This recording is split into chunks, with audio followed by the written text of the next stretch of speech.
ಸ್ನೇಹಿತರೆ, Ram sir 360 YouTube ಚಾನಲ್ಗೆ ಸ್ವಾಗತ. ಇವತ್ತಿನ ನೋಡಿ ಡಿಸೆಂಬರ್ದ 7ರ ಪ್ರಚಲಿತ ಘಟನೆಗಳಾಗಿರ್ತವೆ, ನ್ಯೂಸ್ ಪೇಪರ್ ಆಧಾರಿತ ಮತ್ತು ಜಿಕೆ ಟುಡೇ.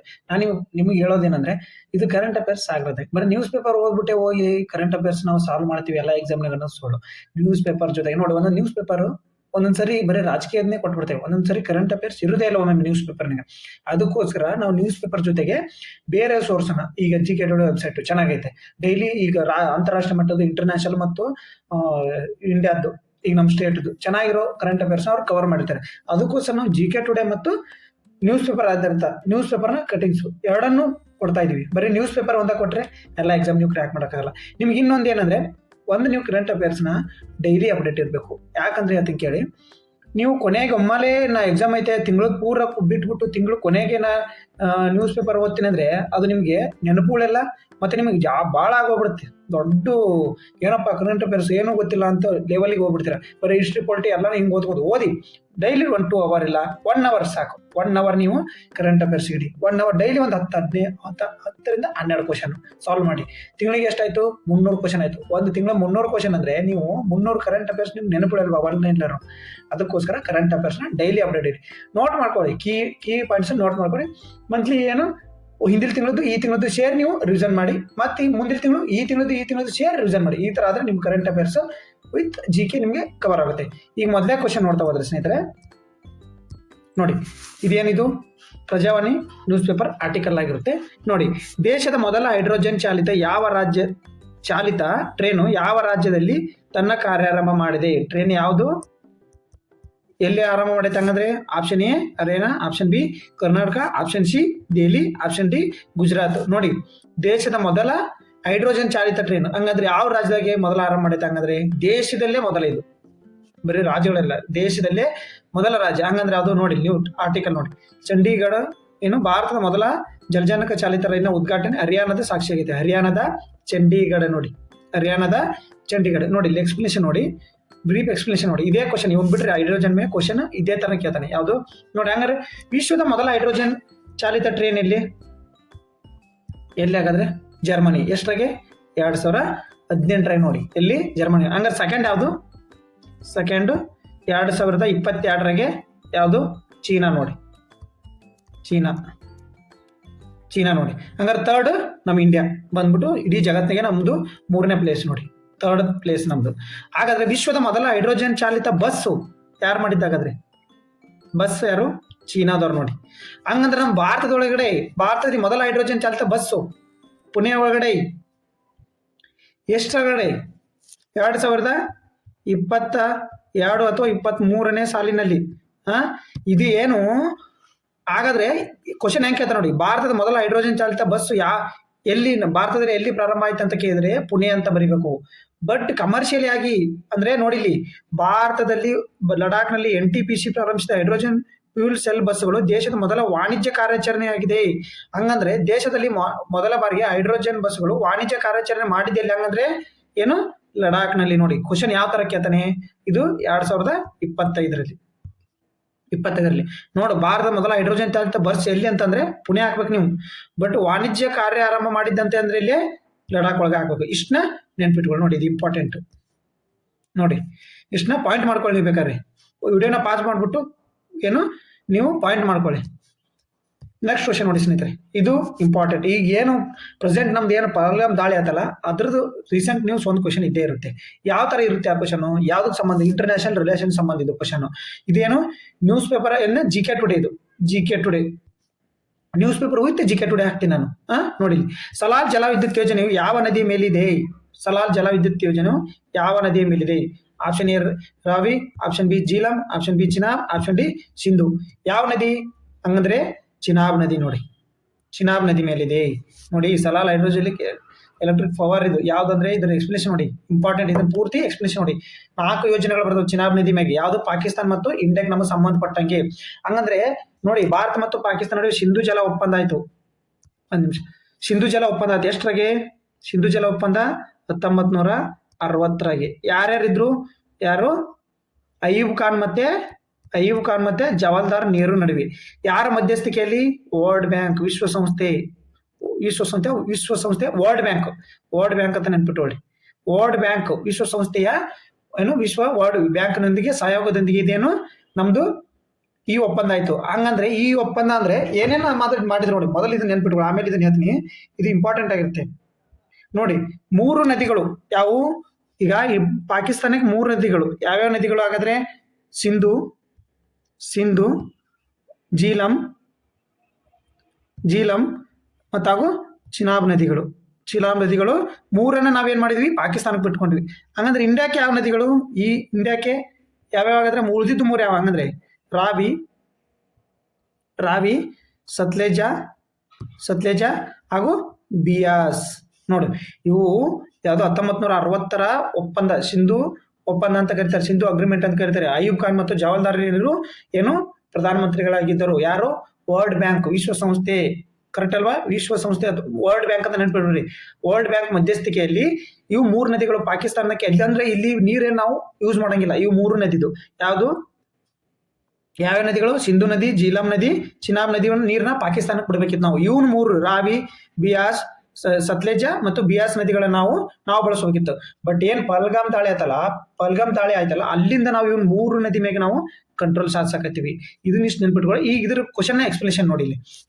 ಭಾರತ ಮತ್ತು ಪಾಕಿಸ್ತಾನ ನಡುವೆ ಸಿಂಧು ನದಿ ಜಲ ಒಪ್ಪಂದ ಸ್ಥಗಿತಗೊಳಿಸಲಾಗಿರೋದ್ರಿಂದ ನೀರಿನ ಬಳಕೆವು ಅಂದ್ರೆ 2025 ಪಹಲ್ಗಾಮ್ ದಾಳಿ ಆಯ್ತಲ್ಲ, ಅದ್ರ ನಂತರ ಏನು ಸಂಪೂರ್ಣ ಸ್ಥಗಿತಗೊಳಿಸಲಾಗಿದೆ. ನಾವು ಒಪ್ಪಂದಕ್ಕೆ ಸಹಿ ಕೊಡಲ್ಲ ಅಂತೇಳಿ.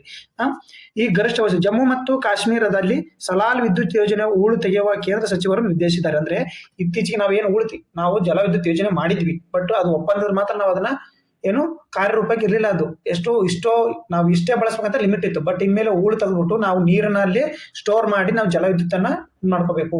ಈಗ ನಾವು ಪಾಕಿಸ್ತಾನಕ್ಕೆ ನೀರು ಬಿಡಬಾರ್ದು, ಅದಕ್ಕೋಸ್ಕರ ಅವ್ರ ಇಂಟೆನ್ಷನ್ ಅಲ್ಲಿ ಹೂಳು ತೆಗೆದ್ಬಿಟ್ಟು ಜಾಸ್ತಿ ನೀರನ್ನ ಸ್ಟೋರ್ ಮಾಡ್ತಿದ್ದಾರೆ. ಎಲ್ಲಿದೆ? ಸಲಾಲ್ ರಿಯಾಸಿ ಜಿಲ್ಲೆಯ ಚಿನಾಬ್ ನದಿಯಲ್ಲಿ 690 ಮೆಗಾವ್ಯಾಟ್ ನದಿಯಿಂದ ಹರಿಯುವ ಜಲವಿದ್ಯುತ್ ಯೋಜನೆ ಆಗಿದೆ. ಇದು ರಾಷ್ಟ್ರೀಯ ಜಲವಿದ್ಯುತ್ ನಿಗಮ ಒಡೆತನದಲ್ಲಿದೆ. National hydro electric power corporation ಇವರ ಅಡಿಯಲ್ಲಿ ಬರುತ್ತದೆ. ಇದು ಸಲಾಲ್ ಎಲ್ಲಿ ಬರುತ್ತೆ? ರಿಯಾಸಿ ಜಿಲ್ಲೆ, ಚಿನಾಬ್ ನದಿ ಮೇಲೆ ಕಟ್ಟಿರ್ತಕ್ಕಂಥ ಸಲಾಲ್ ಜಲವಿದ್ಯುತ್ ಯೋಜನೆ.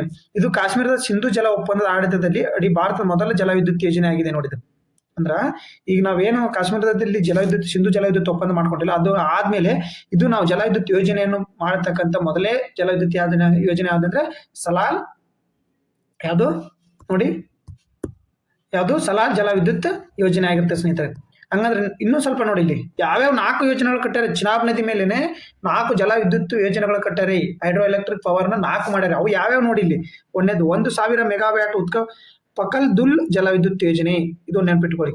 ಇವು 4 ಜಲವಿದ್ಯುತ್ ಯೋಜನೆಗಳು ಒಂದಕ್ಕೆ ಕೇಳ್ತಾರೆ ಯಾವ ನದಿ ಅಂತ ಕೇಳ್ಬೋದು. ಯಾವ ನದಿ ಮೇಲೆ ಈ ಜಲವಿದ್ಯುತ್ ಯೋಜನೆ ಪ್ರಾರಂಭ ಆಗೈತೆ ಅಂದ್ರೆ ಮಾಡಿದ್ದಾರೆ ಅಂತ ಕೇಳ್ಬೋದು. ಈ ಜಲವಿದ್ಯುತ್ ಯೋಜನೆ ಯಾವ ನದಿಗೆ ನಿರ್ಮಿಸಲಾಗಿದೆ ಅಂತ ಕೇಳ್ಬೋದು. ಯಾವುದು? ಪಕಲ್ ದುಲ್ ಜಲವಿದ್ಯುತ್ ಯೋಜನೆ. ಇದು ಯಾವ ನದಿ? ಚಿನಾಬ್ ನದಿಗೆನೆ ಇದುವೆ.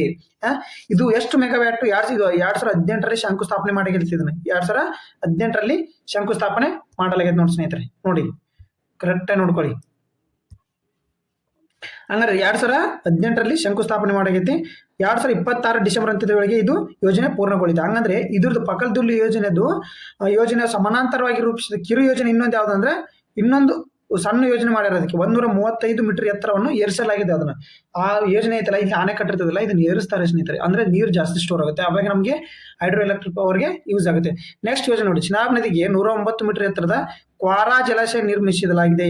ಕ್ವಾರಾ ಜಲಾಶಯ ನೋಡಿ, ಕ್ವಾರಾ ಜಲಾಶಯ ಯಾವ ನದಿ ಇದ್ದದ್ದು? ಚಿನಾಬ್ ನದಿ ನೋಡಿ, ನೆನ್ಪಿಟ್ಟುಕೊಳ್ಳಿ. ನೆಕ್ಸ್ಟ್ ನೋಡಿ ಇಲ್ಲಿ. ನೆಕ್ಸ್ಟ್ ಯೋಜನೆ 850 ಮೆಗಾವ್ಯಾಟ್ ಉತ್ಪಾದನೆ ಗುರಿಯೊಂದಿಗೆ ರೂಪಿಸಲಾದ ರಾಟಲ್ ಜಲ ವಿದ್ಯುತ್ ಯೋಜನೆ ಯಾವ ನದಿಗೆ? ಹಂಗಂದ್ರೆ ರಾಟಲ್ ಜಲ ವಿದ್ಯುತ್ ಯೋಜನೆ ಯಾವ ನದಿಗೆ?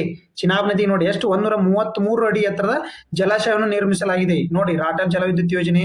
ಅದೇ ತರದಂತೆ ಏನು ಪಾಕರ್ದುಲ್ ಜಲವಿದ್ಯುತ್ ಯೋಜನೆ, ಜಿಲ್ಲೆ ಸಲಾಲ್ ಜಲವಿದ್ಯುತ್ ಯೋಜನೆ, ಇವೆಲ್ಲ ನೆನ್ಪಿಟ್ಕೊಳ್ಳಿ. ಇವು ಯಾವ? ಚಿನಾಬ್ ನದಿಗೆ 4 ಯೋಜನೆಗಳನ್ನು ಮಾಡ್ಯಾರೆ. ಇನ್ನೊಂದು ಯಾವ್ದು? ಸಣ್ಣ 109 ಮೀಟರ್ ಗೋಡೆಯನ್ನ ಎಬ್ಸರಿ, ಅದು ಚಿನಾಬ್ದ ಒಂದೇನು ಸಣ್ಣ ಯೋಜನೆ ಅದು. ಒಟ್ಟು ಇವು 3 ನೆನ್ಪಿಟ್ಕೊಳ್ಳಿ, ದೊಡ್ಡ ಜಾಸ್ತಿ ಇರ್ತಕ್ಕಂಥ.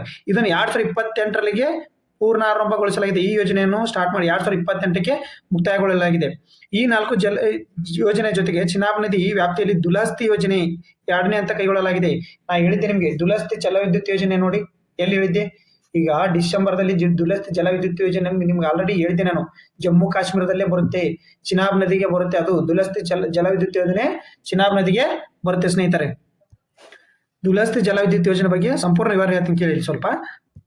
ಇದು ನಾವು ನಿಮ್ಗೆ ಡಿಸೆಂಬರ್ ಒಳಗಡೆ ಹೇಳಿದ್ದೆ. ಡಿಸೆಂಬರ್ 25ರ ಕರೆಂಟ್ ಅಫೇರ್ಸ್ 26 ಕರೆಂಟ್ ಅಫೇರ್ಸ್ ಅಲ್ಲಿ ಹೇಳಿದ್ದೆ. ಆ ವಿಡಿಯೋ ಇಲ್ಲಿ ಕ್ಲಿಪ್ ಹಾಕ್ತೀನಿ ನೋಡಿ. ದುಲಸ್ತಿ ಜಲವಿದ್ಯುತ್ ಯೋಜನೆದು ಕ್ಲಿಪ್ ಹಾಕಿರ್ತೀನಿ ನೋಡಿ. ಅದನ್ನ ಎಲ್ಲೇ ಡಿಸೆಂಬರ್ ಕರೆಂಟ್ ಅಫೇರ್ಸ್ ಇಲ್ಲಿ ಕೇಳಿದಾರೆ ಅಂತ ಹೇಳಿ ಆ ನಿಮ್ ವಿಡಿಯೋ ಕ್ಲಿಪ್ ನ ಇಲ್ಲಿ ಮುಂದೆ ಹಾಕಿರ್ತೀನಿ. ಕರೆಕ್ಟ್ ಆಗಿ ಇನ್ಫಾರ್ಮೇಶನ್ ನೋಡ್ಕೊಳ್ಳಿ. ಆದ್ರೆ ದುಲಸ್ತಿ ಜಲವಿದ್ಯುತ್ ಯೋಜನೆಯು ಯಾವ ನದಿಗೆ ನಿರ್ಮಿಸಲಾಗಿದೆ? ದುಲಸ್ತಿ ಜಲವಿದ್ಯುತ್ ಯೋಜನೆಯು ಯಾವ ನದಿಗೆ ನಿರ್ಮಿಸಲಾಗಿದೆ? ದುಲಸ್ತಿ ಜಲವಿದ್ಯುತ್ ಯೋಜನೆ ನೋಡಿ, ಇಂಪಾರ್ಟೆಂಟ್ ಇದು. ಪ್ರೆಸೆಂಟ್ ನ್ಯೂಸ್ ಆರ್ಟಿಕಲ್ ನೋಡಿ, ಇಲ್ಲಿ newspaper article. Option A Chenab, option B Sutlej, option B C Ravi, option D Ganga. ಇದಕ್ಕೆ ಸರಿಯಾದ ಉತ್ತರ ಸ್ನೇಹಿತರೆ ಆಪ್ಷನ್ ಎ ಚಿನಾಬ್ ನದಿ ನೋಡಿ. ಪೇಪರ್ನಲ್ಲಿ ಆರ್ಟಿಕಲ್ ಬಂದಿದೆ ನೋಡಿ. ಸಿಂಧು ಜಲ ಒಪ್ಪಂದ ನೆನ್ಪಿಟ್ರಿ, 1960ರಲ್ಲಿ ನಡೀತಲ್ಲ ಸಿಂಧು ಜಲ ಒಪ್ಪಂದ. ಪಾಕ್ ಮತ್ತು ಹಿಂದೂ ಜಲ ಒಪ್ಪಂದ, ಪಾಕ್ ಮತ್ತು ಇಂಡಿಯಾದ ನಡುವೆ ನಡೀತಲ್ಲ ಯಾವುದು? ಸಿಂಧು ಜಲ ಒಪ್ಪಂದ. ಯಾರು ಇದ್ರು? ಜವಾಹರ್ಲಾಲ್ ನೆಹರು ರಾಷ್ಟ್ರಮಂತ್ರಿಗಳು ಯಾರಿದ್ರು ಅವಾಗ? ಪ್ರಧಾನಮಂತ್ರಿಗಳು ಯಾರಿದ್ರು? ಜವಾಹರ್ಲಾಲ್ ನೆಹರು ನಮ್ಮ ಕಡೆಗಿದ್ರೆ, ಪಾಕಿಸ್ತಾನ ಕಡೆಗೆ ಯಾರಿದ್ರು? ಅಯೂಬ್ ಖಾನ್ ಇದ್ದ ನೋಡಿ. ಅಯೂಬ್ ಖಾನ್ ಪಾಕಿಸ್ತಾನದ ಇವರು ಪ್ರಧಾನಮಂತ್ರಿ ಆಗಿದ್ರು. ಭಾರತದ ಯಾರು? ಜವಾಹರ್ಲಾಲ್ ನೆಹರು ಆಗಿದ್ರು. ಆದರೆ ಪಾಕಿಸ್ತಾನದ ಅಯೂಬ್ ಖಾನ್ ಆಗಿದೆ. ಎಷ್ಟು? 1960ರಾಗಿ. ಯಾವ್ದಿದು? ಇಂಡೋ ಪಾಕ್ ಸಿಂಧು ಜಲನದಿ ಒಪ್ಪಂದ ಆಗಿರ್ತದೆ. ಅದಕ್ಕೆ ದುಲಸ್ತಿ ಜಲ ವಿದ್ಯುತ್ ಯೋಜನೆ ಯಾವ ನದಿಗೆ? ಚಿನಾಬ್ ನದಿಗೆ ನೋಡಿ. ಸಿಂಧು ಜಲ ಒಪ್ಪಂದದ ಬಳಿಕ ಪಾಕಿಸ್ತಾನಕ್ಕೆ ಭಾರತದಿಂದ ಮತ್ತೊಮ್ಮೆ ಮರ್ಮಘಾತ. ದುಲಸ್ತಿ 2 ಜಲ ವಿದ್ಯುತ್ ಯೋಜನೆ ಇತ್ತೀಚೆಗೆ ಒಪ್ಪಿಕೊಂಡಿದೆ. ಹಂಗಂದ್ರೆ ಏನಿದು ದುಲಸ್ತಿ ಜಲ ವಿದ್ಯುತ್ ಯೋಜನೆ? ನೋಡ್ರಿ ಸ್ನೇಹಿತರಲ್ಲಿ ಎಕ್ಸ್ಪ್ಲನೇಷನ್. ದುಲಸ್ತಿ ಜಲವಿದ್ಯುತ್ ಯೋಜನೆಗಳು ಸಮ್ಮತಿ ಪಾಕ್ ಮತ್ತಷ್ಟು ಸಂಕಟ. ಇದೇನು ನೋಡಿ, ಜಮ್ಮು ಮತ್ತು ಕಾಶ್ಮೀರದ ಕಿಶ್ತ್ವಾರ್ ಜಿಲ್ಲೆಯಲ್ಲಿ ಚಿನಾಬ್ ನದಿಗೆ ಹರಿವಿನಲ್ಲಿ 260 ಮೆಗಾವ್ಯಾಟ್ನ ಸಾಮರ್ಥ್ಯದ ವಿದ್ಯುತ್ ಉತ್ಪಾದನೆ ಘಟಕ ಸ್ಥಾಪಿಸಿದೆ. ಕೇಂದ್ರ ಪರಿಸರ ಸಚಿವಾಲಯ ಅನುಮೋದನೆ ನೀಡಿದೆ ನೋಡಿ ಸ್ನೇಹಿತರೆ. ಅಂದ್ರೆ ಇದು 2ನೇ ಹಂತದ ಜಲವಿದ್ಯುತ್ ಯೋಜನೆ ಆಗಿರ್ತದೆ. ಯಾವುದು? ಚಿನಾಬ್ ನದಿಯಲ್ಲಿ ಜಮ್ಮು ಕಾಶ್ಮೀರದ ಕಿಶ್ತ್ವಾರ್ ಜಿಲ್ಲೆಯಲ್ಲಿ ನೋಡಿ. ಪಾಲ್ಗಾಮ್ ನರ್ಮೇದ ನಂತರ ಭಾರತವು ಪಾಕಿಸ್ತಾನ ಜೊತೆಗೆ ಸಿಂಧು ನದಿ ಒಪ್ಪಂದವನ್ನು ರದ್ದುಗೊಳಿಸಿದ ಬಳಿಕ ಕೈಗೊಂಡ ಮಹತ್ವದ ಕ್ರಮ ಇದಾಗಿದೆ ನೋಡಿ ಸ್ನೇಹಿತರೆ. ಹೊಸ ಘಟ್ಟವಾದ ದುಲಸ್ತಿ ಜಲವಿದ್ಯುತ್ ಯೋಜನೆ ಹಂತ 2 ಈಗಾಗಲೇ ಇರುವ ದುಲಸ್ತಿ ಹಂತದ ಯೋಜನೆಯ ಮುಂದುವರೆದ ಭಾಗವಾಗಿದೆ. ಉದ್ದೇಶಿತ ಹೊಸ ಘಟಕದ ನಿರ್ಮಾಣಕ್ಕೆ 3,200 ಕೋಟಿ ಅಂದಾಜು ವೆಚ್ಚಿಸಲಾಗಿದೆ. ಇದು ಪ್ರಮುಖ ಅಂಶಗಳನ್ನು ನೋಡಿ ಸ್ನೇಹಿತರಲ್ಲಿ. ಪ್ರಮುಖ ಅಂಶಗಳು: ಸ್ಥಾನ ಕಿಶ್ತ್ವಾರ್ ಜಿಲ್ಲೆ, ಜಮ್ಮು ಕಾಶ್ಮೀರ ನೋಡಿ. ಏನಿದೆ ಇಂಪಾರ್ಟೆಂಟ್, ಎಲ್ಲಿ ಬರ್ತೈತೆ ಅಂತ ಕೇಳ್ತಾರೆ. ನದಿ ಯಾವುದು? ಚಿನಾಬ್ ನದಿ. ಸಾಮರ್ಥ್ಯ ಒಂದನೇ ಹಂತ ಎಷ್ಟ್ರಾಗೆ? ಒಂದನೇ ಹಂತ ನೋಡಿ 3,309 ಮೆಗಾವ್ಯಾಟ್. 2ನೇ ಹಂತದ್ದು 260 ಮೆಗಾವಾಟ್. ಒಟ್ಟು 650 ಮೆಗಾವ್ಯಾಟಿನ ಯೋಜನೆ ಆಗಿರುತ್ತೆ ಸ್ನೇಹಿತರದು. ನಿರ್ವಹಣೆ ಯಾರು ಮಾಡ್ತಾರೆ? NHPC ನೋಡಿ. ನಿರ್ವಹಣೆ NHPC. 1ನೇ ಹಂತ ಎಷ್ಟನೇ ಸ್ಥಾಪನೆ ಆಯ್ತಂಗಾರೆ? 1ನೇ ಹಂತ ಸ್ಥಾಪನೆ ಆಗಿದ್ದು ಯಾವಾಗ? ಎಷ್ಟರ ಕಾರ್ಯಾರಂಭ ಮಾಡೈತಿ? 2007ರಾಗ ನೋಡಿ. ಈಗ 2ನೇ ಹಂತ ಬಂದ್ಬಿಟ್ಟು ಎಷ್ಟಿಗೆ? 260 ಮೆಗಾವ್ಯಾಟಿಂದ 2025ರಾಗ ನೋಡಿ. ನೆನ್ಪಿಟ್ಟವ್ರಿ, 2025ರಾಗೆ 2ನೇ ಹಂತ ಸ್ಟಾರ್ಟ್ ಆಗಿ. ಇದು ಇಂಪಾರ್ಟೆಂಟ್. ದುಲಸ್ತಿ ಜಲವಿದ್ಯುತ್ ಯೋಜನೆ ನೆನ್ಪಿಟ್ಟವ್ರಿ. ಇಂಡೋ ಪಾಕ್ ಸಿಂಧು ನದಿ ಜಲ ಒಪ್ಪಂದದ ಮೇರೆಗೆ ಆಗಿರ್ತದೆ ಇದು ಹಂತ 1 ಮತ್ತು 2007ರಾಗ ಹಂತ 2ನೇದು ನೋಡಿ. ಈಗ ನೆಕ್ಸ್ಟ್ ನೋಡೋದಾದ್ರೆ ಸ್ನೇಹಿತರೆ, ನೆಕ್ಸ್ಟ್ ಕ್ವಶನ್ ನೋಡ್ರಿ. ಇತ್ತೀಚೆಗೆ ಸುದ್ದಿಗಳಲ್ಲಿ ಕಂಡು ಬಂದ ಬ್ಯಾಕ್ಟೀರಿಯನ್ ಒಂಟೆಯು IUCN ಸಂರಕ್ಷಣಾ ಸ್ಥಿತಿ ಏನು? ಅಂದ್ರೆ IUCN ಸಂರಕ್ಷಣಾ ಸ್ಥಿತಿ ಯಾವ ಸ್ಥಿತಿಯಲ್ಲಿ IUCN ಪಟ್ಟಿ ಮಾಡಿದೆ ಅಂತ ಕೇಳ್ತಾರೆ. ಯಾವುದು? ಬ್ಯಾಕ್ಟೀರಿಯನ್ ಒಂಟೆಗಳು. ಇದು ಯಾಕೆ ನ್ಯೂಸ್ ಅಲ್ಲಿ ಐತೆ ನೋಡಿ. ನ್ಯೂಸ್ ಅಲ್ಲಿ ಮುಂದೆ ಹೇಳ್ತೀನಿ. ಈಗ ನೋಡಿ ಆನ್ಸರ್ ಕರೆಕ್ಟ್ ಆಗಿ ನೋಡ್ಕೊಳ್ಳಿ. ಅಳಿವಿನಂಚಿನಲ್ಲಿರುವುದು, ತೀವ್ರವಾಗಿ ಅಳಿವಿನಂಚಿನಲ್ಲಿರುವುದು ಮತ್ತು ದುರ್ಬಲ ಹಾಗೂ ಡಿ ಕನಿಷ್ಠ ಕಾಳಜಿ ನೋಡಿ ಸ್ನೇಹಿತರೆ. ಸರಿಯಾದ ಉತ್ತರ ಬಂದ್ಬಿಟ್ಟು ತೀವ್ರವಾಗಿ ಅಳಿವಿನಂಚಿನಲ್ಲಿರುವುದು ನೋಡಿ. ಅಂದ್ರೆ ಎಂಡರ್ಜೆಡ್, ಇದು ಡೇಂಜರಸ್ ಎಂಡರ್ಜೆಡ್ ಒಳಗಡೆ ಇದು ಬರುತ್ತೆ IUCN ಪಟ್ಟಿ ಒಳಗೆ. ನೋಡಿದ್ರೆ ಎಕ್ಸ್ಪ್ಲನೇಷನ್ ನೋಡಿ ಇಲ್ಲಿ ಎದಕ್ಕಂತ ನ್ಯೂಸ್ ಅಲ್ಲಿ ಐತಿ ಇದು ನೋಡಿ. ಲಡಾಖ್ನ ಡಬಲ್ ಹಫ್ಡ್ ಬ್ಯಾಕ್ಟೀರಿಯಾ ಒಂಟೆಗಳು 77ನೇ ಗಣರಾಜ್ಯೋತ್ಸವದ ಮೆರವಣಿಗೆಯಲ್ಲಿ ಪಾದಾರ್ಪಣೆ ಮಾಡಲಾಗಿದೆ ಸ್ನೇಹಿತರೆ. ಇದನ್ನ ಏನ್ ಮಾಡಿದ್ದಾರೆ? ಅದನ್ನ ಸಂರಕ್ಷಣೆ ಮಾಡ್ಲಿಕ್ಕೆ ಅಲ್ಲಿ 77ನೇ ಗಣರಾಜ್ಯೋತ್ಸವದಲ್ಲಿ ಪಾದಾರ್ಪಣೆ ಮಾಡಿ ಅದನ್ನ ಹೆಚ್ಚಿಗೆ ಸಂರಕ್ಷಣೆ ಮಾಡ್ಲಿ ಅಂತೇಳಿ ಅದಕ್ಕೋಸ್ಕರ ಮಾಡ್ಲಿದ್ದು. ಅವುಗಳ ವಿಶಿಷ್ಟ ಪರಂಪರೆಯನ್ನು ಎತ್ತಿ ತೋರಿಸುತ್ತವೆ. ವೈಜ್ಞಾನಿಕವಾಗಿ ಕ್ಯಾಮಲಸ್ ಬ್ಯಾಕ್ಟೀರಿಯಾನಸ್ ಎಂದು ಕರೆಯಲ್ಪಡುವ ಇವು ನೋಡಿ. ವೈಜ್ಞಾನಿಕವಾಗಿ ಕ್ಯಾಮಲಸ್ ಬ್ಯಾಕ್ಟೀರಿಯಾ ಒಂಟೆಗಳು ಕ್ಯಾಮಲಸ್ ಪ್ರಭೇದಕ್ಕೆ ಸೇರಿರ್ತವೆ ನೋಡಿ. ಡಬಲ್ ಇದು ಬ್ಯಾಕ್ಟೀರಿಯನ್ ಒಂಟೆಗಳು ಅಂತ ಕರೀತಾರೆ. ಎಲ್ಲಿ ಬರ್ತವೆ? ಲಡಾಖ್ ಒಳಗಡೆ ಬರ್ತವೆ. ಇವು ಲಡಾಖ್ನ ಮೂಕ ಯೋಧರು ಅಂತ ಕರೀತಾರೆ ನೋಡಿ. ಹಂಗಂದ್ರೆ ಇವನ್ ಏನಂತ ಕರೀತಾರೆ? ಲಡಾಖ್ನ ಮೂಕ ಯೋಧರು ಅಂತ ಕರೀತಾರೆ. ಎಂದು ಕರೆಯಲ್ಪಡುವ ದೊಡ್ಡ ಸಮ ಕಾಲ್ಬೆರಳುಗಳಿಂದ ಗೋರಸುಗಳು ಅಂದ್ರೆ ದೊಡ್ಡ ದೊಡ್ಡ ಕಾಲ್ಬೆರಳುಗಳನ್ನ ಹೊಂದಿರ್ತವೆ. ಕಾಲ್ಬೆರಳು ಅಂದ್ರೆ ಹಿಂಗ್ ಬೆರಳು ಇಲ್ಲ, ಇದು ಹಿಂಗೆ ಚಪ್ಪಟೆಯಾಗಿರ್ತವೆ ಲಡಾಖ್ನೊಳಗಡೆ. ಅವು ಮಧ್ಯ ಏಷ್ಯಾಕ್ಕೆ ಸ್ಥಳೀಯವಾಗಿದೆ. ಅಂದ್ರೆ ನಮ್ಮ ಮಧ್ಯ ಏಷ್ಯಾ ಅಂದ್ರೆ ನಮ್ದು ಪಾಕಿಸ್ತಾನ, ಇಂಡಿಯಾ, ಅಫ್ಘಾನಿಸ್ತಾನ ಇವು ಮಧ್ಯ ಏಷ್ಯಾದೊಳಗಡೆ ಬರ್ತಾವೆ ಸ್ನೇಹಿತರೆ. ಅಫ್ಘಾನಿಸ್ತಾನದಿಂದ ಚೀನಾದವರೆಗೂ ಮುಖ್ಯವಾಗಿ ಮಂಗೋಲಿಯಾ ಹುಲ್ಲುಗಾವಲು ಮತ್ತು ಗೋಬಿ ಮರುಭೂಮಿಯಲ್ಲಿ ಇವು ಹರಡಿಕೊಂಡಿದ್ದಾವೆ ಸ್ನೇಹಿತರೆ. ಎಲ್ಲಿ? ಗೋಬಿ ಮರುಭೂಮಿ. ಮಂಗೋಲಿಯಾ ಎಲ್ಲಿ ಬರ್ತೈತೆ ಹಂಗಂದ್ರೆ? ಮಂಗೋಲಿಯಾ ಮರುಭೂಮಿ ಎಲ್ಲಿ ಬರುತ್ತೆ? ಗೋಬಿ ಮರುಭೂಮಿ ಎಲ್ಲಿ ಬರ್ತೈತೆ ನೋಡಿ? ಮಂಗೋಲಿಯಾ ಮರುಭೂಮಿ ಚೀನಾದಿಂದ ಮಂಗೋಲಿಯಾ ದೇಶ ಐತೆ ಮೇಲ್ಗಡೆ, ಅಲ್ಲಿ ಬರ್ತೈತೆ. ಗೋಬಿ ಮರುಭೂಮಿ ಎಲ್ಲಿ ಬರುತ್ತೆ ನೋಡಿ? ಏಷ್ಯಾದ ಮಧ್ಯದಲ್ಲಿ ಬರ್ತವೆ. ಮಧ್ಯ ಏಷ್ಯಾದ ಸೆಂಟರ್ ಒಳಗಡೆ ಬರ್ತಕ್ಕಂಥ ಇವೇನು ಬ್ಯಾಕ್ಟೀರಿಯನ್ ಒಂಟೆಗಳು. ನೆನ್ಪಿಟ್ಕೊಳ್ಳಿ, ಇದು ಯಾವುದು? ಇದು ವೈಜ್ಞಾನಿಕ ಹೆಸರೇನು? ಕ್ಯಾಮಲಸ್ ಬ್ಯಾಕ್ಟೀರಿಯಾಸ್ ಅಂತ ಕರೀತಾರೆ. ಇವು ಎಲ್ಲಿ? ಭಾರತದ ಹ್ಯಾಬಿಟೆಂಟ್ ಅಲ್ಲಿ ಲಡಾಖ್ ಒಳಗಡೆ. ಇವು ಎದಕ್ಕೆ ನ್ಯೂಸ್ ಅಲ್ಲಿ ಇದಾವೆ? 77ನೇ ಗಣರಾಜ್ಯೋತ್ಸವದಲ್ಲಿ ಪ್ರದರ್ಶನಕ್ಕೆ ಬರ್ತಾವೆ ಸ್ನೇಹಿತರೆ. ಇವು ಎಲ್ಲಿ? ಮಧ್ಯ ಏಷ್ಯಾದೊಳಗೆ ಸ್ಥಳೀಯವಾಗಿದ್ದಾವೆ. ನೆಕ್ಸ್ಟ್ ಕ್ವಶನ್ ನೋಡಿ, ಇನ್ನು ಸ್ವಲ್ಪ ನೋಡಿ ಇಲ್ಲಿ ಇದ್ರದ್ದು. ಭಾರತ ಲಡಾಖ್ದ ನುಬ್ರಾ ಕಣಿವೆ ಎತ್ತರದ ಶೀತ ಮರುಭೂಮಿಯಲ್ಲಿ ಸಣ್ಣ ಜನಸಂಖ್ಯೆ ಬದುಕುಳಿಯುತ್ತಿದೆ. ಅಂದ್ರೆ ಇಲ್ಲಿ ಹೆಂಗಂದ್ರೆ ಲಡಾಖ್ನಾಗ ಎಲ್ಲಿ ಬರ್ತವೆ ಅಕ್ಯುರೇಟ್ ಆಗಿ? ನುಬ್ರಾ ಕಣಿವೆ ನೋಡಿ. ನುಬ್ರಾ ಕಣಿವೆ ಎಲ್ಲಿ ಬರುತ್ತೆ? ಲಡಾಖ್ ಒಳಗಡೆ ಬರುತ್ತೆ. ಅಲ್ಲಿ ಎತ್ತರದ ಶೀತ ಮರುಭೂಮಿಯಲ್ಲಿ ಇವು ಕಂಡು ಬರ್ತವೆ. ಅವುಗಳನ್ನು ಸಸ್ಯಾಹಾರಿಯಾಗಿ ಮತ್ತು ಅಂತಾರಾಷ್ಟ್ರೀಯ ಪ್ರಕೃತಿ ಸಂರಕ್ಷಣಾ ಒಕ್ಕೂಟ IUCN ತೀವ್ರವಾಗಿ ಅಳಿವಿನಂಚಿನಲ್ಲಿರುವ ಪ್ರಾಣಿಗಳೆಂದು ಪಟ್ಟಿ ಮಾಡಿದೆ. ನಿಮ್ಗೆ ಆನ್ಸರ್ ಇಂದಲೇ ತೀವ್ರ ಅಳಿವಿನಂಚಿನಲ್ಲಿರುವ ಪ್ರಾಣಿಗಳೆಂದು ಪಟ್ಟಿ ಮಾಡಲಾಗಿದೆ. ನೆಕ್ಸ್ಟ್ ಕ್ವಶನ್ ನೋಡಿ, ಇದು ಏನು? ಪ್ರಜಾವಾಣಿ ಆರ್ಟಿಕಲ್. DRDO ಮತ್ತು ಮದ್ರಾಸ್ IIT ಸಹಯೋಗದಲ್ಲಿ ತಯಾರಿಸಿದ ರಾಮ್ ಜೆಟ್ ತಂತ್ರಜ್ಞಾನ ಈ ಕೆಳಗಿನ ಯಾವುದಕ್ಕೆ ಸಂಬಂಧಿಸಿದೆ? ಹಾಗಾದ್ರೆ ಯಾವುದು ನೋಡಿ? ರಾಮ್ ಜೆಟ್ ತಂತ್ರಜ್ಞಾನ. ಆಪ್ಷನ್ ಎ ಇದೊಂದು jet engine, option B artillery shell, option C ಇದೊಂದು ಡ್ರೋನ್, ಆಪ್ಷನ್ ಡಿ ಯುದ್ಧ ನೌಕೆ. ನೋಡಿ ಸ್ನೇಹಿತರಿಗೆ, ಆರ್ಟಿಕಲ್ ಬಂದೈತೆ ಪೇಪರ್ದಲ್ಲಿ. ಇದೇನು? ಸೇನೆಯ ಆರ್ಟಿಲರಿ ಶೆಲ್ಗೆ ರಾಮ್ ಜೆಟ್ ತಂತ್ರಜ್ಞಾನ. ಹಂಗಂದ್ರೆ ಇದೇನು? Artillery shell. ಇದ್ರ ಎಕ್ಸ್ಪ್ಲನೇಷನ್ ನೋಡಿ. ಇದ್ರದ್ದು ಏನು ಇನ್ಫಾರ್ಮೇಶನ್ ಕೊಡ್ತೀನಿ, ಕರೆಕ್ಟ್ ತಿಳ್ಕೊಳ್ಳಿ ನೋಡಿ. ಏನಿದ್ರದ್ದು? ರಾಮ್ ಜೆಟ್ ತಂತ್ರಜ್ಞಾನ ಅಂದ್ರೆ ಏನು ಮೊದಲು ಅಂತ ತಿಳ್ಕೊರಿ. ಫಸ್ಟ್ ಇದು ಏನು ಎದಕ್ಕೆ ಯೂಸ್ ಮಾಡ್ತಾರೆ ಅಂದ್ರೆ, ಇವೆಲ್ಲ ಆರ್ಟಿಲರಿ ಇದಾವಲ್ಲ, ನಮ್ಮ ಕಾರ್ಗಿಲ್ ಯುದ್ಧದಾಗ ಮೇನ್ ಪಾತ್ರ ವಹಿಸಿದೆ ಇವು. ಬ್ಯಾಕಪ್ ಅಂತ ಕರೀತಾರೆ ಇವ್ನು. ಮುಂದೆ ಸೈನಿಕರು ಹೊಂಟ್ರೆ ಹಿಂದಿಂದ ಅಲ್ಲಿ ಮುಂದ್ಗಡೆ ಫೈರ್ ಮಾಡ್ತಾರೆ, ಆ ಸೈನಿಕರು ಏರ್ತಾ ಇರ್ತಾರೆ. ನಮ್ಮ ಕಾರ್ಗಿಲ್ 7 ಪಾಯಿಂಟ್ ಅದೇನೋ ಟೈಗರ್ ಇಲ್ಲ ಇದ್ದಾರೆ, ಟೈಗರ್ ಇಲ್ಲ ಇರುವಾಗ ಇವೇ ಪ್ರಮುಖ ಪಾತ್ರ ವಹಿಸಿದ್ವಿ. ಆರ್ಟಿಲರಿ ಅಂತ ಕರೀತಾರೆ. ಆರ್ಟಿಲರಿ ರೆಜಿಮೆಂಟ್ ಎಲ್ಲಿ ಬರ್ತೈತಿ? ಮದ್ರಾಸ್ ರೆಜಿಮೆಂಟ್ ಅಥವಾ ಆರ್ಟಿಲರಿ ರೆಜಿಮೆಂಟ್ ಅಂತ ಕರೀತಾರೆ, ಗೊತ್ತಾ? ಅದೇ ಆರ್ಟಿಲರ್ ಗನ್ ಫಿರಂಗಿಗಳು. ಇವು ಏನ್ ಮಾಡಿದೆ ಅಂದ್ರೆ ಭಾರತ ರಕ್ಷಣಾ ದೊಡ್ಡ ಮಟ್ಟ ಸುಧಾರಣೆ ಆದ್ರೆ ನೋಡಿ. ಹಿಂದೆಂದು ಇಲ್ಲದಷ್ಟು ಪ್ರಮಾಣದ ಅತ್ಯಾಧುನಿಕ ಶಸ್ತ್ರಾಸ್ತ್ರ, ವಿಮಾನ, ಸಮರ, ಹೆಲಿಕಾಪ್ಟರ್, ಶಕ್ತಿಶಾಲಿ ಜಲಾಂತರ್ಗಾಮಿ ಒಳಗೊಂಡೈತಿ. ಬಟ್ ಫಿರಂಗಿಯಲ್ಲಿ ನಾವು ಏನು ಸಾಧಿಸಿದ್ರೆ ಇದನ್ನ ಏನಂತ ಕರೀತಾರೆ? ಭಾರತೀಯ ಸೇನಾಪಡೆಯಲ್ಲಿ 155 mm ಆರ್ಟಿಲರಿ ಗನ್ ಗಳಲ್ಲಿ ಬಳಸಲೆಂದೇ ಅಭಿವೃದ್ಧಿಪಡಿಸಲಾಗಿದೆ. ಹಂಗಂದ್ರೆ ಯಾವ ಗನ್ ಅದು? 150 mm ಆರ್ಟಿಲರಿ ಗನ್ ಒಳಗಡೆ ಇದನ್ನ ಬಳಸ್ತಾರೆ. ಯಾವುದು? ರಾಮ್ ಜೆಟ್ ಶೆಲ್ನ. ಇದ್ರದ್ದು ಏನಪ್ಪಾ ಅಂತ ಅಂದ್ರೆ ನಿಮ್ಗೆ ಬಳಕೆ ಇದ್ರದ್ದು ಮೊದಲು ಇವು ಶೆಲ್ ಇದ್ವಲ್ಲ, ಇದ್ರ ಒಳಗಡೆ ಬಳಸ್ತಿದ್ರಲ್ಲ ಬಾಂಬು, ಇವು ಹಿಂದೆ ಬೆಂಕಿ ಹಚ್ಬಿಟ್ರೆ ಹಿಂಗ್ ಹೋಗ್ತಿದ್ವು. ಬಟ್ ವಿಮಾನದಾಗಿರ್ತಕ್ಕಂಥ ಬಾಂಬರ್ ಇರ್ತಾವ ಗೊತ್ತಾ? ಅವು ಏನ್ ಗೊತ್ತಾ? ಅವು ಟಾರ್ಗೆಟ್ ನ ರೀಚ್ ಆಗ್ತವೆ. ಅವಕ್ಕೆ ಹಿಂದೆ ಪ್ಯಾನ್ ಇರ್ತವೆ ಸುತ್ತಾಕಿ. ವೈಜ್ಞಾನಿಕವಾಗಿ ಹೇಳಕತ್ತೀನಿ ನಿಮ್ಗೆ, ಸೈಂಟಿಫಿಕ್. ಯಾವುದೇ ಒಂದು ಶೆಲ್ ನ ಯೂಸ್ ಮಾಡ್ತಾರೆ. ಈಗ ನಾವು ಜೆಟ್ ಮುಖಾಂತರ ನಾವು ಎಕ್ಯುರೇಟ್ ಆಗಿ ಬರ್ತೀವಿ ಗೊತ್ತಾ? ಮಿಸೈಲ್ ಅದ್ರೊಳಗಡೆ ಹಿಂದೆ ಏನಿರ್ತದೆ? ಫ್ಯಾನ್ ಇರ್ತವೆ. ಹಿಂಗ್ ತಿರ್ಕೊಂತ ಹೋಗಿ ಎಕ್ಯುರೇಟ್ ಬರ್ತವೆ. ಬಟ್ ಆರ್ಟಿಲರಿ ಒಳಗಡೆ ಶೆಲ್ ಬಳಸ್ತಾರೆ. ಶೆಲ್ ಯಾವ ತರ ಇರ್ತವೆ? ಶೆಲ್ ಅಂದ್ರೆ ಹಿಂದೆ ಫೈರು, ಅದ್ರಲ್ಲಿ ಮದ್ದು ಇರೋ ಗಂಟ ಹೋಗುತ್ತೆ, ಆದ್ಮೇಲೆ ಅಲ್ಲಿ ಬಿದ್ದು ಬ್ಲಾಸ್ಟ್ ಆಗುತ್ತೆ. ಬಟ್ ಈ ಮೊದಲಿಗೆ 155 mm ಆರ್ಟಿಲರಿ ಶೆಲ್ಗಳಿಗೆ ರಾಮ್ ಜೆಟ್ ತಂತ್ರಜ್ಞಾನ ಬಳಸಕತ್ತಾರೆ. ರಾಮ್ ಜೆಟ್ ತಂತ್ರಜ್ಞಾನ ಅಂದ್ರೆ ಏನ್ ಗೊತ್ತಾ? ನೋಡಿ ಇಲ್ಲಿ, ರಾಮ್ ಜೆಟ್ ತಂತ್ರಜ್ಞಾನ ಅಂದ್ರೆ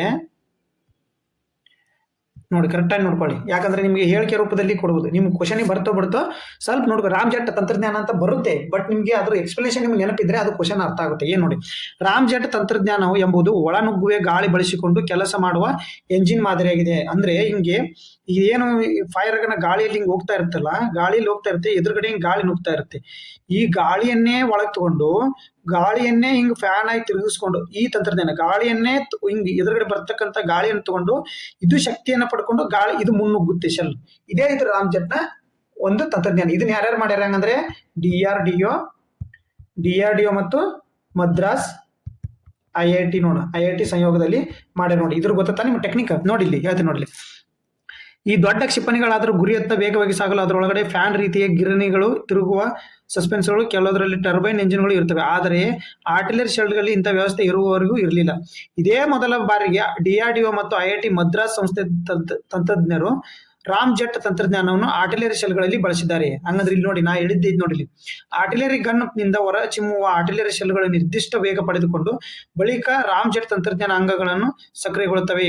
ಎದುರಿನಿಂದ ಬರುವ ಗಾಳಿಯನ್ನೇ ರಾಮ್ ಜೆಟ್ ತಂತ್ರಜ್ಞಾನ ಶಕ್ತಿವರ್ಧಕವಾಗಿ ಬಳಸಿಕೊಂಡು ಶೆಲ್ಗಳು ಇನ್ನಷ್ಟು ವೇಗವಾಗಿ ಹಾಗೂ ಹೆಚ್ಚು ದೂರ ಗುರಿಯತ್ತ ಸಾಗುತ್ತವೆ. ಮತ್ತೆ ಸಾಮಾನ್ಯವಾಗಿ ಈ ರಾಮ್ ಜೆಟ್ ತಂತ್ರಜ್ಞಾನವು ಮಿಸೈಲ್ ಕ್ಷಿಪಣಿಗಳಿಗೆ ಅಳವಡಿಸಲಾಗುತ್ತದೆ. ಆದರೆ DRDO ಮದ್ರಾಸ್ IIT ತಂತ್ರಜ್ಞರು ಮತ್ತೆ ಏನ್ ಮಾಡ್ಯಾರೆ? ಆಲೋಚಿಸಿ ಆರ್ಟಿಲರಿ ಶೆಲ್ಗುವೆ ಏನ್ ಮಾಡ್ಯಾರೆ? ಇದನ್ನ ಆರ್ಟಿಲರಿ ಶೆಲ್ಗುವೆಯನ್ನು ಅಡಾಪ್ಟ್ ಮಾಡ್ಯಾರ ಸ್ನೇಹಿತರೆ. ನೋಡಿ ಇಷ್ಟಿದು ಅಂದ್ರೆ ಸ್ಟಾರ್ಟಿಂಗ್ ಏನ್ ಮಾಡುತ್ತೆ, ಫಸ್ಟ್ ಹಿಂಗೆ ಫೈರ್ ಮಾಡಿದ ತಕ್ಷಣ ಕೆಲವು ಗಂಟೆಗಳ ದೂರ ಹೋಗಿ ಆಮೇಲೆ ಈ ರಾಮ್ಜೆಟ್ ತಂತ್ರಜ್ಞಾನ ಆಕ್ಟಿವ್ ಆಗಿ ಬರುವಂತ ಗಾಳಿನೇ ತಗೊಂಡು ಶಕ್ತಿವರ್ಧಕವಾಗಿ ಮಾಡಿ ಸ್ಪೀಡ್ ಮತ್ತು ಅತಿ ದೂರದವರೆಗೆ ಆ ಶೆಲ್ನ ಹೋಗ್ಲಿಕ್ಕೆ ಹೆಲ್ಪ್ ಮಾಡುತ್ತೆ. ಇದ್ರದ್ದು ಇಷ್ಟು ಸಂಪೂರ್ಣ ಮಾಹಿತಿ ಆಗಿರುತ್ತೆ ಸ್ನೇಹಿತರೆ. ನೆಕ್ಸ್ಟ್ ನೋಡಿ, ಇಲ್ಲಿ ಇಂಪಾರ್ಟೆಂಟ್ ಇದು ಏನು, ಗ್ರ್ಯಾಂಡ್ ಸ್ಲಾಮ್ PC ಒಳಗಡೆ ಗ್ರ್ಯಾಂಡ್ ಸ್ಲಾಮ್ ಬಗ್ಗೆ ಒಂದು ಕ್ವಶನ್ ಇದ್ದೇ ಇರುತ್ತೆ, ಯಾವಾಗಾರು ಇರುತ್ತೆ. ಆಲ್ಮೋಸ್ಟ್ 90% ಇರುತ್ತೆ, ಏನೋ 10% ಮಿಸ್ ಆಗುತ್ತೆ. ಬಟ್ ಇದರಲ್ಲಿ ಫಿಕ್ಸ್ ಕ್ವಶನ್ ಇದೆ. ಯಾವಾಗಾರು PC ಕ್ವಶನ್ ಅಥವಾ ಪ್ಯೂನ್ ಕ್ವಶನ್ಗಳಿಗೆ ಫಿಕ್ಸ್ ಇರುತ್ತೆ, ಇದು ನೆನ್ಪಿಟ್ಕೊಳ್ಳಿ. ನೋಡಿ, ಇದು ವರ್ಷದ ಮೊದಲು ನಡೆಯುವ ಆಸ್ಟ್ರೇಲಿಯಾ ಗ್ರ್ಯಾಂಡ್ ಸ್ಲಾಮ್ ನ ಒಟ್ಟು ಪ್ರಶಸ್ತಿ ಮೊತ್ತ ಅಂದ್ರೆ ಪ್ರತಿ ವರ್ಷ ಅಂದ್ರೆ ಜನವರಿಯಲ್ಲಿ ನಡೀತಕ್ಕಂಥ ಗ್ರ್ಯಾಂಡ್ ಸ್ಲಾಮ್ ಅಂದ್ರೆ ಮೊಟ್ಟ ಮೊದಲು ಹಳೆ ಗ್ರ್ಯಾಂಡ್ ಸ್ಲಾಮ್ ಅಂದ್ರೆ ವಿಂಬಲ್ಡನ್. ಬಟ್ ಪ್ರತಿ ವರ್ಷ ಮೊದಲು ನಡೀತಕ್ಕಂಥ ಗ್ರ್ಯಾಂಡ್ ಸ್ಲಾಮ್ ಅಂದ್ರೆ ಆಸ್ಟ್ರೇಲಿಯಾ ಗ್ರ್ಯಾಂಡ್ ಸ್ಲಾಮ್ ಆಗುತ್ತೆ. ಆದ್ರೆ ಅದ್ರ ಮೊತ್ತ ಎಷ್ಟಂಗಂದ್ರೆ ಆಪ್ಷನ್ ಎ 585 ಕೋಟಿ, ಆಪ್ಷನ್ ಬಿ 675 ಕೋಟಿ. ಒಟ್ಟು ಮೊತ್ತ ಎಲ್ಲಾ ಪ್ರಶಸ್ತಿಗಳು singles, doubles, men single, men women ಎಲ್ಲ ಸೇರಿ ಮೊತ್ತ ಹೇಳ್ತಾರೆ ಅದು. ಆಪ್ಷನ್ ಡಿ 650 ಕೋಟಿ. ನೋಡಿ ಸ್ನೇಹಿತರೆ, ಇದು ಆರ್ಟಿಕಲ್ ಬಂದಿರೋದು ಪ್ರಜಾವಾಣಿ ನ್ಯೂಸ್ ಪೇಪರ್ ಆರ್ಟಿಕಲ್ ಇದು. ಆಸ್ಟ್ರೇಲಿಯಾ ಓಪನ್ ಸಿಂಗಲ್ ಚಾಂಪಿಯನ್ಗೆ ಸಿಗಲಿದೆ 25 ಕೋಟಿ. ನೋಡಿ, ಮೊದ್ಲಕ ಎಷ್ಟು 21 ಕೋಟಿ ರೂಪಾಯಿ ಇತ್ತು, 21 ಕೋಟಿ ಇತ್ತು. ಈಗ ನೋಡಿ 25 ಕೋಟಿ ಹೆಚ್ಚಿಗೈತೆ. ಬಟ್ ಹಂಗಂದ್ರೆ 25 ಕೋಟಿ ಹೆಚ್ಚಾಗ್ಬೇಕಾದ್ರೆ ಟೋಟಲ್ ಮತ್ತೆ ಎಷ್ಟಾಗೈತೆ, ಇದಕ್ಕೆ ಸರಿಯಾದ ಉತ್ತರ ಬಂದ್ಬಿಟ್ಟು ಸ್ನೇಹಿತರೆ 675 ಕೋಟಿ ರೂಪಾಯಿ. ನೋಡಿ, ಫಸ್ಟ್ 585 ಇತ್ತು, ಈಗ 16% ಹೆಚ್ಚಿಗೆ ಮಾಡ್ಯಾರ. ಎಷ್ಟು? 16% ಹೆಚ್ಚಿಗೆ ಮಾಡಿ 675 ಕೋಟಿ ರು ಮೊತ್ತ. ನೋಡಿ, ಟೋಟಲ್ ಮೊತ್ತ ಇದ್ರದ್ದು 675 ಕೋಟಿ ರೂಪಾಯಿ ಆಗಿರುತ್ತೆ ಸ್ನೇಹಿತರೆ. ಇದ್ರ ಎಕ್ಸ್ಪ್ಲನೇಷನ್ ನೋಡಿ, ಇವು ಗ್ರ್ಯಾಂಡ್ ಸ್ಲಾಮ್ ಫುಲ್ ಇನ್ಫಾರ್ಮೇಶನ್ ಹೇಳ್ತೀನಿ, ಇದನ್ನ ನೋಟ್ ಮಾಡ್ಕೊಡಿ. 2025 ಯಾರ್ಯಾರು ಎಲ್ಲಿ ಗೆದ್ರು, ಎಲ್ಲ ಯಾವ ಕೋರ್ಟು ಎಲ್ಲಾನು ಹೇಳ್ತೀನಿ. ಒಂದು ಫಿಕ್ಸ್ ಕ್ವಶನ್ ಇರುತ್ತೆ ಇದು, ಆಲ್ಮೋಸ್ಟ್ ನೋಡ್ಕೊಳ್ಳಿ. ಆಸ್ಟ್ರೇಲಿಯಾದ ಓಪನ್ ಸಿಂಗಲ್ ಚಾಂಪಿಯನ್ಗೆ 25 ಕೋಟಿ ರೂಪಾಯಿ. ನೋಡಿ, ಫಸ್ಟ್ ಇದನ್ನ ಪೇಪರ್ ಕಟಿಂಗ್ ನೋಡಿ.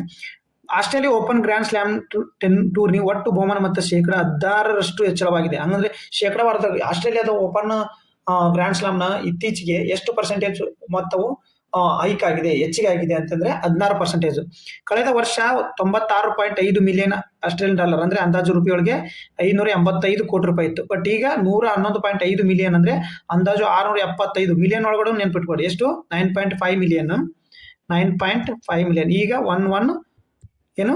5 ಮಿಲಿಯನ್ ನೆನ್ಪಿಟ್ಕೊಳ್ಳಿ. ಇವನ್ನ ಎಷ್ಟು ಎಲ್ಲಿಂದ ಎಲ್ಲಿಗೆ ಇನ್ಕ್ರೀಸ್ ಆಗೈತೆ ಅಂತೇಳಿ ಏರಿಕೆ ಆಗಿದ್ದು. ಸಿಂಗಲ್ಸ್ ವಿಭಾಗದಲ್ಲಿ 4.1 ಮಿಲಿಯನ್ ಆಸ್ಟ್ರೇಲಿಯನ್ ಡಾಲರ್ 25.24 ಕೋಟಿ ರು ಸಿಗಲಿದೆ. ಇದು ಕಳೆದ ವರ್ಷಕ್ಕೆ 19% ಹೆಚ್ಚಿದೆ. ನೋಡಿ, 19% ಹೆಚ್ಚಿದೆ. ಹಂಗಂದ್ರೆ ನೋಡಿ, ಆಸ್ಟ್ರೇಲಿಯಾದು ಗ್ರ್ಯಾಂಡ್ ಸ್ಲಾಮ್ ಬಗ್ಗೆ ನೋಡಿ.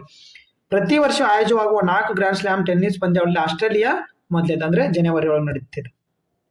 ಜನವರಿ ಟು ಫೆಬ್ರವರಿ ನಡೀತಕ್ಕಂಥ ಗ್ರ್ಯಾಂಡ್ ಸ್ಲಾಮ್ ಆಗಿರುತ್ತೆ. ಪ್ರತಿ ವರ್ಷ ಜನವರಿ ತಿಂಗಳಲ್ಲಿ ಪಂದ್ಯಾವಳಿ ಆಸ್ಟ್ರೇಲಿಯಾದ ಮೆಲ್ಬೋರ್ನ್ ಪಾರ್ಕ್ ಅಲ್ಲಿ ನಡೀತೆ. ಪ್ಲೇಸು ನೆನ್ಪಿಟ್ಕೊಳ್ಳಿ, ಮೆಲ್ಬೋರ್ನ್ ನಗರ, ಮೆಲ್ಬೋರ್ನ್ ಪಾರ್ಕ್ ಒಳಗಡೆ. ಈ ಪಂದ್ಯಾವಳಿ ಮೊದಲ ಬಾರಿಗೆ ಎಲ್ಲಿ ಯಾವಾಗ 1905 ನಡೆಯಿತು. ಹಳೆ ವಿಂಬಲ್ಡನ್, ಹಳೆ ಗ್ರ್ಯಾಂಡ್ ಸ್ಲಾಮ್ ಅಂದ್ರೆ ವಿಂಬಲ್ಡನ್. ಆದ್ರೆ ಯಾವಾಗ ನಡೀತು ಅದನ್ನ ಕಮೆಂಟ್ ಮಾಡಿ. ಹಂಗಂದ್ರೆ ಇದು ಯಾವ ಅಂಕನದು? ಇದು ಹುಲ್ಲಿನ ಗ್ರಾಸ್ ಲ್ಯಾಂಡ್. ಕೊನೆಯ ಬಾರಿಗೆ 1897 ನಡೀತು. ಫಸ್ಟ್ ಇದು 1900 ಹುಲ್ಲಿನ ಕೋರ್ಟ್ ಇತ್ತಿದ್ದು 1987 ಕೊನೆ ಆಯ್ತಿದ್ದು.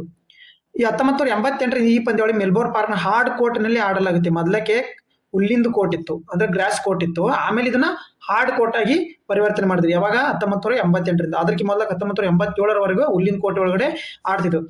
ಹುಲ್ಲಿನ ಕೋರ್ಟ್ ಮತ್ತು ಹಾರ್ಡ್ ಕೋರ್ಟ್ ಅನ್ನು ಮೊದಲು ಆಡಿ ಮತ್ತೆ ಆಮೇಲೆ ಕೋರ್ಟ್ ಚೇಂಜ್ ಆಗಿ ಗೆದ್ದಂತ ವ್ಯಕ್ತಿ ಯಾರಂತಂದ್ರ ಮ್ಯಾಟ್ಸ್ ವಿಲಾಂಡರ್. ನೋಡಿ, ಮ್ಯಾಟ್ಸ್ ವಿಲಾಂಡರ್ ಹುಲ್ಲಿನ ಹಾಗೂ ಹಾರ್ಡ್ ಕೋರ್ಟ್ ಗಳಲ್ಲಿ ಈ ಪಂದ್ಯಾವಳಿ ಗೆದ್ದ ಏಕೈಕ ಆಟಗಾರ ಆಗಿರ್ತಾನೆ ಸ್ನೇಹಿತರೆ.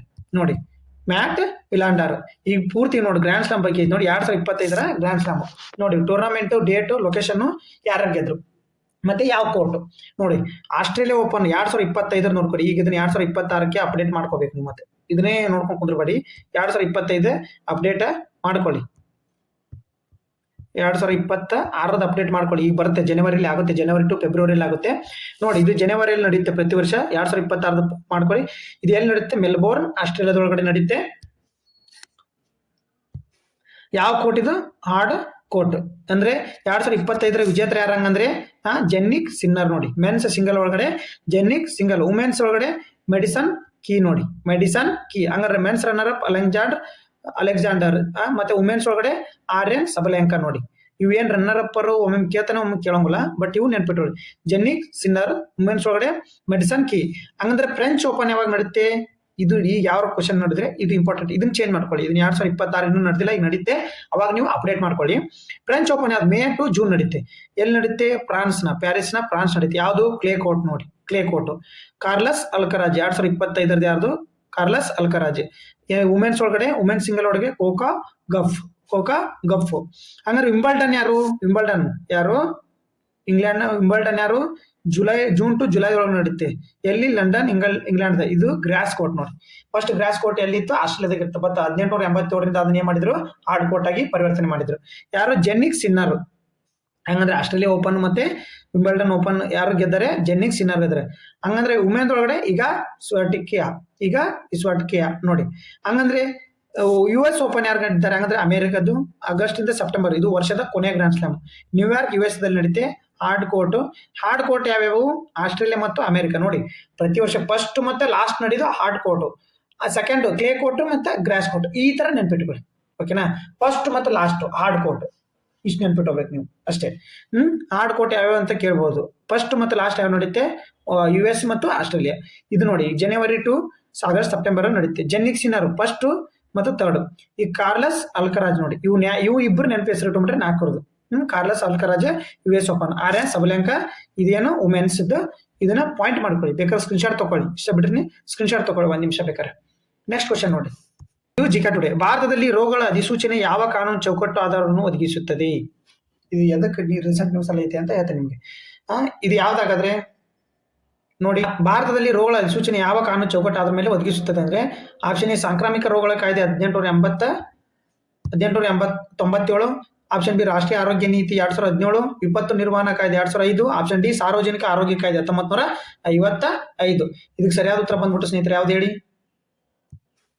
ಆಪ್ಷನ್ ಎ ಸಾಂಕ್ರಾಮಿಕ ರೋಗಗಳ ಕಾಯ್ದೆ 1987. ಯಾಕಂತ ಅಂದ್ರೆ ಇದು ಎದಕ್ಕೆ ರೀಸೆಂಟ್ ನ್ಯೂಸ್ ಅಲ್ಲಿ ಐತೆ ನೋಡಿಲಿ. ರೋಗ ಕಣ್ಗಾವಲು ಮತ್ತು ಆರಂಭಿಕ ಏಕಾಏಕಿ ಪತ್ತೆ ಹಚ್ಚುವಿಕೆ ಬಲಪಡಿಸಲು ದೆಹಲಿ ಸರ್ಕಾರ ಇತ್ತೀಚೆಗೆ ರೆಬೀಸ್ ಅನ್ನು ಅಧಿಸೂಚಿತ ರೋಗವೆಂದು ಘೋಷಿಸಲ್ಲ. ಅಂದ್ರೆ ಇತ್ತೀಚೆಗೆ ನಾಯಕರು ಬಿಟ್ಟು ರೆಬೀಸ್ ರೋಗ ಏನು ಸಾಂಕ್ರಾಮಿಕ ರೋಗವಾಗಿ ಹರಡುತ್ತಿದೆ ಸ್ನೇಹಿತರೆ. ಈಗ ಒಬ್ಬರಿಗೆ ಕಡಿತ ಅಂದ್ರೆ ಅದರ ಸಾಂಕ್ರಾಮಿಕವಾಗಿ ಹರಡುತ್ತಿದೆ. ಯಾವುದು? ರೆಬೀಸ್ ರೋಗ. ಅದಕ್ಕೋಸ್ಕರ ಅದನ್ನ ಯಾವ್ದಿದು ಅಧಿಸೂಚನೆ ರೋಗವನ್ನು ಸರ್ಕಾರಿ ಆರೋಗ್ಯ ಅಧಿಕಾರಿಗಳು ಕಾನೂನುವಾಗಿ ವರದಿ ಮಾಡಬೇಕಾಗುತ್ತದೆ ಮತ್ತು ಸಕಾಲ ಅಧಿಸೂಚನೆ ರೋಗ ಪ್ರವೃತ್ತಿ ಮೇಲ್ವಿಚಾರಣೆ ಮಾಡಲು ಸಹಾಯ ಮಾಡುತ್ತದೆ ಮತ್ತು ಏಕಾಏಕಿ ಸಂಭವಿಸಿದ ಬಗ್ಗೆ ಮುಂಚಿನ ಎಚ್ಚರಿಕೆ ನೀಡುತ್ತದೆ. ಇದ್ರಾಗ ಏನ್ ನೆನ್ಪಿಟ್ಕೋಬೇಕು ನೀವು? ರೆಬೀಸ್ ರೋಗ ಇತ್ತೀಚೆಗೆ ಏನೋ ಸಾಂಕ್ರಾಮಿಕ ರೋಗ ಎಂದು ಘೋಷಣೆ ಮಾಡಿದ್ದಾರೆ. ಸಾಂಕ್ರಾಮಿಕ ರೋಗ ಇದು ಯಾವ ಕಾಯ್ದೆ ಅಡಿಯಲ್ಲಿ ಬರುತ್ತೆ? ರೋಗಗಳು 1897 ಭಾರತ ಸಾಂಕ್ರಾಮಿಕ ರೋಗಗಳು ಎಂದು ಆಧಾರದ ಮೇಲೆ ತಿಳಿಸುತ್ತದೆ. ಇಷ್ಟ ನೆನ್ಪಿಟ್ಕೊಳ್ಳಿ ಸ್ನೇಹಿತರೆ ಇದ್ರಾಗ. ನೆಕ್ಸ್ಟ್ ಕ್ವಶನ್ ನೋಡಿ. ನಾನು ನಿಮ್ಗೆ ಇಂಪಾರ್ಟೆಂಟ್ ಇದ್ದು ಒತ್ತಿ ಹೇಳ್ತಾ ಇರ್ತೀನಿ, ಯಾಕಂದ್ರೆ ಅವು ಫಿಕ್ಸ್ ಕ್ವಶನ್ ಆಗೋ ರೀತಿ ಇರ್ತವೆ ಸ್ನೇಹಿತರೆ. ಯಾಕಂದ್ರೆ ಪ್ರಚಲಿತ ಡೇ ಬೈ ಡೇ ಅವು ರಿಪೀಟ್ ಆಗಿರ್ತಿರ್ತವೆ. ಅದಕ್ಕೋಸ್ಕರ ನೋಡಿ. ಡಿಸಾರ್ಡ್ ಲಿಂಕ್ ಇನ್ಸೆಂಟಿವ್ ಯೋಜನೆಯನ್ನು ಯಾವ ಸಚಿವಾಲಯ ಜಾರಿಗೆ ತಂದಿದೆ? ಇನ್ಸೆಂಟಿವ್ ಯೋಜನೆಯನ್ನು ಯಾವ ಸಚಿವಾಲಯ ಜಾರಿಗೆ ತಂದಿದೆ? ಆಪ್ಷನ್ ಎ ವಾಣಿಜ್ಯ ಮತ್ತು ಕೈಗಾರಿಕಾ ಸಚಿವಾಲಯ. ಆಪ್ಷನ್ ಬಿ ಭಾರಿ ಕೈಗಾರಿಕಾ ಸಚಿವಾಲಯ. ವಿಜ್ಞಾನ ಮತ್ತು ತಂತ್ರಜ್ಞಾನ ಸಚಿವಾಲಯ. ಎಲೆಕ್ಟ್ರಾನಿಕ್ ಮತ್ತು ಮಾಹಿತಿ ತಂತ್ರಜ್ಞಾನ ಸಚಿವಾಲಯ. ನೋಡಿ, ಇದು ಸರಿಯಾದ ಉತ್ತರ ಬಂದ್ಬಿಟ್ಟು ಸ್ನೇಹಿತರೆ ಎಲೆಕ್ಟ್ರಾನ್ ಮತ್ತು ಮಾಹಿತಿ ಸಂಚಾರ. ಹಿಂಗಂದ್ರೆ ಏನ್ ಗೊತ್ತಾ ನಿಮಗೆ? ಡಿಸೈರ್ಡ್ ಲಿಂಕ್ ಇನ್ಸೆಂಟಿವ್ ಯೋಜನೆಯನ್ನು ಯಾವ ಸಚಿವಾಲಯ ಅಂದ್ರೆ ಇದ್ರ ಬಗ್ಗೆ ತಿಳ್ಕೊಳ್ಳಿ. ನೋಡಿ, ಸ್ಕೀಮ್ ಇದು ಡಿಸೈರ್ಡ್ ಲಿಂಕ್ ಇನ್ಸೆಂಟಿವ್ ಸ್ಕೀಮ್. ನೋಡಿ, ಇದು ಏನ್ ಮಾಡುತ್ತೆ ನಮ್ದು ಡಿಸೈರ್ಡ್ ಲಿಂಕ್ ಅಂದ್ರೆ ನಮ್ದು ಸೆಮಿ ಕಂಡಕ್ಟರ್ ಬೇರೆ ದೇಶದ ಮೇಲೆ ನಾವು ಅವಲಂಬನೆ ಆಗಿದ್ವಿ ಸ್ನೇಹಿತರೆ. ಯಾವುದು? ಈಗ ನಾವು ತೈವಾನ್ ಮೇಲೆ ಅವಲಂಬನೆ ಆಗಿದ್ವಿ, ಮತ್ತೆ ಇಂಗ್ಲೆಂಡ್, ಈ ತರ ನಾವು ಯುರೋಪಿಯನ್ ಯೂನಿಯನ್ ಕಂಟ್ರಿ ಮೇಲೆ ಅವಲಂಬನೆ ಆಗಿದೆ. ಅದನ್ನ ನಾವು ಡಿಸೈರ್ಡ್ ಲಿಂಕ್ಡ್ ಇನ್ಸೆಂಟಿವ್ ಅಂದ್ರೆ ನಾವೇ ತಯಾರು ಮಾಡ್ಕೊಂಡಂತ ಒಂದು ಸ್ಕೀಮ್ ಆಗಿರುತ್ತೆ. ಏನಿದು ಡಿಸೈರ್ಡ್ ಲಿಂಕ್ ಇನಿಷಿಯೇಟಿವ್ ಯೋಜನೆಯು ಜಾಗತಿಕ ಸೆಮಿಕಂಡಕ್ಟರ್ ಮೌಲ್ಯ ಸರಪಳಿ ಹೆಚ್ಚಿನ ಮೌಲ್ಯದ ಚಿಪ್ ವಿನ್ಯಾಸ ವಿಭಾಗದಲ್ಲಿ ಭಾರತ ಸ್ಥಾನವನ್ನು ಬಲಪಡಿಸುತ್ತದೆ. ಅಂದ್ರೆ ನಮ್ದು ಏನಿದು ನಾವು ಈ ಚಿಪ್ ಅನ್ನು ತಯಾರು ಮಾಡೋಕೆ ನಾವು ತಯಾರು ಮಾಡ್ಕೋಬೇಕು, ಅದನ್ನ ನಾವು ಭಾರತದ ಸ್ಥಾನವನ್ನು ಬಲಪಡಿಸುತ್ತದೆ. ಇದು ಬಲವಾಗಿ ಕಾಲ್ಪನಿಕವಲ್ಲದ ಸೆಮಿಕಂಡಕ್ಟರ್ ಪರೀಕ್ಷೆ ವ್ಯವಸ್ಥೆ ನಿರ್ಮಿಸುವ ಭಾರತದ ಗುರಿಯನ್ನು ಬೆಂಬಲಿಸುತ್ತದೆ. ಇದನ್ನೇ ಏನಿಲ್ಲ, ಈ ಗುರಿಯನ್ನು ನಾವು ಬೆಂಬಲಿಸಬೇಕು. ಈ ನೋಡಿ, ಇದೇ ನೋಡಿ, ಇಷ್ಟು ನೋಡ್ಕೊಳ್ಳಿ. ಈ ಯೋಜನೆಯು ಸೆಮಿಕಾನ್ ಇಂಡಿಯಾದ ಕಾರ್ಯಕ್ರಮದ ಅಡಿಯಲ್ಲಿ ಎಲೆಕ್ಟ್ರಾನ್ ಮತ್ತು ಮಾಹಿತಿ ತಂತ್ರಜ್ಞಾನದ ಸಚಿವಾಲಯದ ಯಾವುದು ಸೆಮಿಕಾನ್ ಇಂಡಿಯಾದ ಕಾರ್ಯಕ್ರಮದಲ್ಲಿ ಯಾವುದು ಎಲೆಕ್ಟ್ರಾನಿಕ್ಸ್ ಮತ್ತು ಮಾಹಿತಿ ತಂತ್ರಜ್ಞಾನ ಸಚಿವಾಲಯ ಅಂಡರ್ ಬರುತ್ತೆ. ಇದು ಏನ್ ಮಾಡುತ್ತೆ? ಇದು ಆಮದು ಅವಲಂಬನೆಯನ್ನು ಕಡಿಮೆ ಮಾಡುವುದು, ಪೂರೈಕೆ ಸರಪಳಿ ಸ್ಥಿತಿ ಸ್ಥಾಪಕತ್ವ ಸುಧಾರಿಸುವುದು ಮತ್ತು ದೇಶೀಯ ಮೌಲ್ಯ ಸೇರ್ಪಡೆಯನ್ನು ಹೆಚ್ಚಿಸುವ ಗುರಿಯನ್ನು ಹೊಂದಿದೆ. ಅಂದ್ರೆ ದೇಶೀಯವಾಗಿ ಉತ್ಪನ್ನ ಹೆಚ್ಚಿಸುವುದು, ಆಮದವನ್ನು ಕಡಿಮೆ ಮಾಡುವ ಗುರಿಯನ್ನು ಹೊಂದಿದೆ. ಯಾವುದು? DLI desired link incentive scheme. ಹಂಗಾದ್ರೆ ಇದಕ್ಕೆ ಕಮೆಂಟ್ ಮೂಲಕ ತಿಳಿಸಿ ನೀವು. ಇದಕ್ಕೆ ಆನ್ಸರ್ ಏನು? ಹಾಗಾದ್ರೆ ಭಾರತದಲ್ಲಿ 8ನೇ ರಾಜ್ಯ ವೇತನ ಆಯೋಗವನ್ನು ರಚಿಸಿದ ಮೊದಲ ರಾಜ್ಯ ಯಾವುದು? Option B Bihar, option B Bihar, option C option B Assam, option C Odisha, option D Jharkhand. ಯಾವ್ದು ಇದಕ್ಕೆ ಸರಿಯಾದ ಉತ್ತರ ಕಮೆಂಟ್ ಮಾಡಿ. ಸರಿಯಾದ ಉತ್ತರವನ್ನ ಕಮೆಂಟ್ ಬಾಕ್ಸ್ ಅಲ್ಲಿ ತಿಳಿಸಿ. ನಮಸ್ಕಾರ ಸ್ನೇಹಿತರೆ.